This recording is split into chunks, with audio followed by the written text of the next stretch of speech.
everyone, it is Jazz here. It is part 2 of the March wrap-up. So I will, of course, link you to part 1, which was all about the normal print books that I read in the month of March and all those things if you want to check it out. But in this part, we're going to be talking about all the graphic novel-y type things that I completed. So without further ado, let's just jump in.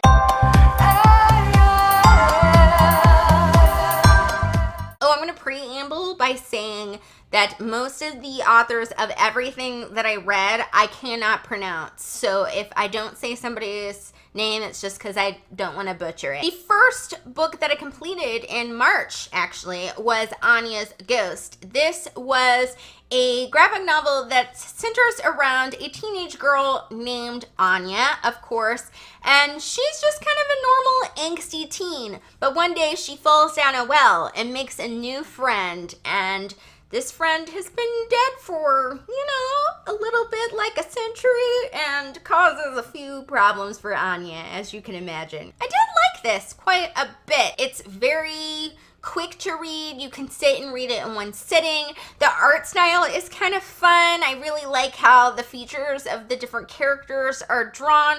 Also, I like that even though it's a black and white sort of graphic novel, it still has a lot of shades of gray and depth to it, which I think is really important because it just makes things a lot clearer in the pictures when you're trying to read it. This is a book that is really nice if you're wanting to read something sort of creepy but not full on a horror story. It's not bloody or overly weird, or it doesn't have anything that's gonna make you feel like seriously uncomfortable in it. Nothing wrong with that, but I know that personally, well, I don't mind those things. Some people do, and they just want something like lightly creepy, and Anyas Ghost, I think, fits that bill. If you just want a little sort of ghost story that's sort of light and is darkly sort of humorous, Anyas Ghost is probably something that you want to give a go and see if it works for you.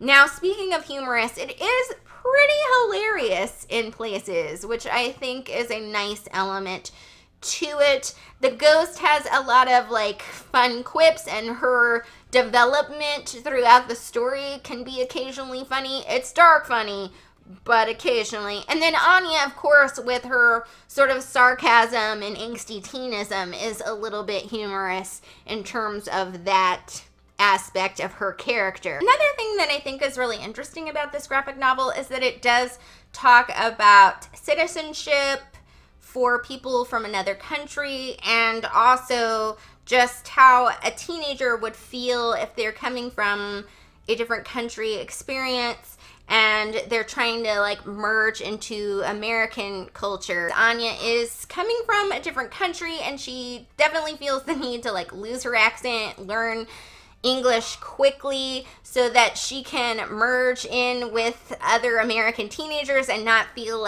other from them. But also she still wants to participate in the community that she came from and the people involved in that. And she definitely feels a lot of inner conflict with that. And I think that was a very interesting aspect to the story that I really liked seeing explored, because it's not my experience, but it's interesting to know about what somebody else's experience would be like. Even though I did like this, and I do think it's a book that I would probably recommend in terms of graphic novels, I didn't full on love it. And it wasn't because there's anything negative that I didn't enjoy about the book. I just think, first of all, I never really loved the characters in it. I don't think you're really supposed to love the ghost character in the first place, so there's that. But in terms of Anya, I wanted to love her more, and something about me and Anya wasn't full on clicking. I enjoyed things about her character, but I couldn't full on love her. I don't know if it's because she's kind of a closed off character in general, or if it was just the way the graphic novel was written, but I didn't love her. I just liked her. And character is something that's really important to me when I judge books, so that was kind of something that made it lose a little bit in the rating. But also, I would say in terms of the story that I kind of wished the theme of Anya not fitting in and all that stuff worked with the themes that were explained with the ghost a little bit more. Like, they were two great themes that existed in the book, but they didn't cohesively exist. Like, I think if those two things had really tied together, it would have made it even more great of a book, and right now it's just good. Despite those things, still something really good to read if you need a quick graphic novel read, and I gave this one 4 stars. Then I completed a reread of Toil and Trouble. This is a retelling of the Shakespearean play Macbeth, but it's from the perspective of the 3 witches. If you know the play Macbeth, you know that there are 3 witches that basically predict that Macbeth is going to be king, and it causes him to do some not great stuff. I love this. I loved it on the first read, and I loved it even more in the second read. First of all, the art is beautiful. You can just see from the cover that it's really beautiful art. It's worth reading solely for the art, but I do think that I enjoy the perspective and the plotting of it and how the retelling of it is approached. I really like seeing that each of the 3 main characters do have these interesting backstories, and how those backstories sort of inform why they have different reasons for messing with Macbeth and Lady Macbeth and the people around them, and why some of them do think that Macbeth should be king and some of them don't. And I think it's a very interesting sort of interaction, especially between the 3 main characters, because 2 of them are at odds and one is sort of like the middle child, if you will, trying to make amends between the 2 characters. So sorry, my dog will not be quiet, but there's like trucks and stuff going on and she hears everything. I think the reason I enjoyed this more the second time is I read it in digital copy the first time, and it's very enjoyable in digital copy. I don't not recommend that you read it digitally, because if you do want to make like things bigger to see the wording bigger, yes for that. But one thing that I feel like I missed out on reading it digitally the first time is that there is some really cool paneling with the way the panels are laid out. So that is something that really adds something to the storytelling and the visual aspect of the story. And so I would recommend either way, but I do think it's worth getting it in physical copy for that element. Now, before reading this, I would say that a precursory knowledge of the play of Macbeth probably would be helpful. I haven't read it yet. I intend to this year, but I have at least seen the play, so I do know where the different plot points are. This one doesn't really go over like the different plot points of the play. So I think if you didn't know exactly plot-wise where things were happening in Macbeth, it might not be as fun to read.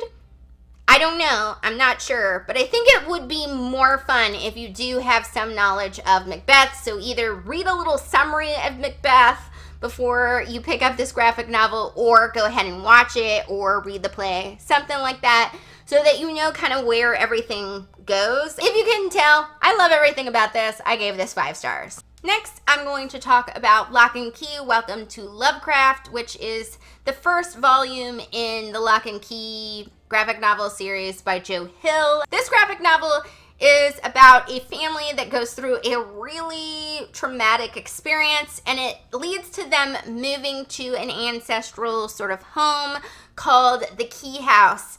In this house, there are a lot of factors going on. First, there are a bunch of keys that basically open doors in the home that lead to different worlds or different changes for the people that go into these doors. Also, there is a very malevolent creature on the property of the home who has some agendas to get a hold of some of the worst keys and cause some havoc.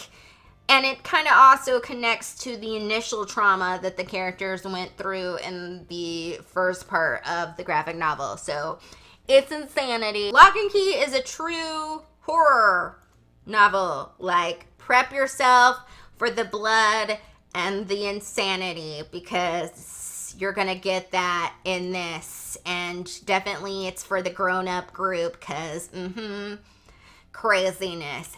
But it's really smart and really, really well done. I loved that this was like super dark, but also just so intelligent in the way that it's plotted and the way things are just put together. It just blew my mind. Like the arc of just this first volume, which was like, under 200 pages, like so much happened. And it was so like well plotted in all the little different elements, and then when they started to come together, you're like, oh my gosh, mind blown. I can't even believe it. So even though I will say that I probably initially for some reason had a trouble getting into this, like once I got into it, I was like, I am on board. Yes. I also think this book excellently does character backstory, be it the sort of protagonist type characters and what's happening with them, or the people that are the antagonist, and not just like the creepy creature, but also like people that creature manipulates. There's such an interesting psychology to each of the characters that I really loved seeing, and I loved how it played into the plot. There was a weird themosity that I realized between this and Anyas Ghost, even though they're totally different things, but there's a lesson to be learned from both, and I think that is children. Stop befriending creatures/things in wells. It's not going to be good. Just stay away from the wells, okay? If you want a super dark graphic novel to check out, highly recommend this one. If you're not so much into the dark stuff, maybe it's not your cup of tea, but if that's what you're going for, yes, I gave this one 5 stars. I'm very excited to read more of it. I'm not going to jump into it right away because I just want to let this one settle, but I am going to jump into it soon. So yay for Lock and Key. Lastly, I completed a 3-in-1 omnibus of volumes 7 through 9 of Bleach. This is a manga that I've talked about quite a lot because obviously I'm on volume 9 now, or I will go into volume 10, if you will. And basically it centers around characters that are soul reapers who basically have to kind of get people to the mysterious soul society where souls go when they die, and or destroy sort of negative entities, and that also involves the mysterious soul society. I feel like I summarized this so bad, so we won't spend a lot of time on the summary of Bleach, but it's got great characters. It's awesome to start. Volume 7 through 9 really did wow me. Like, they were probably the most exciting that Bleach has ever been. And Bleach is usually pretty exciting. Like, there's a reason why I keep reading it, because it is usually pretty entertaining and exciting. Now, this one, though, took it to another level. It had such interesting world building elements that it added, but also so much action. And I love my Bleach with a lot of action. Like, this series works best when there's just a ton of like sword fighting and insanity going on, and it had that. I will say that I did complete it probably a little slower than I normally would complete 3 volumes of manga, just because there was a lot of like world building stuff that was randomly thrown at you, and it was during action scenes, so I had to like process it a little bit. But I did appreciate that they were done during the action scenes, because like I said, that's what I like about Bleach. Another thing though that I thought was just so quirky and fun and so very manga-ish was the characters in this book still managed to have that manga summer vacation experience. The teens gotta have their summer vacation and like have a wacky, silly, kind of fun time. And I like that though there was crazy insanity with their lives and just like sword fighting and soul society drama, they managed to still fit in that summer vacay, and it still like fit in the story. Like, it didn't feel like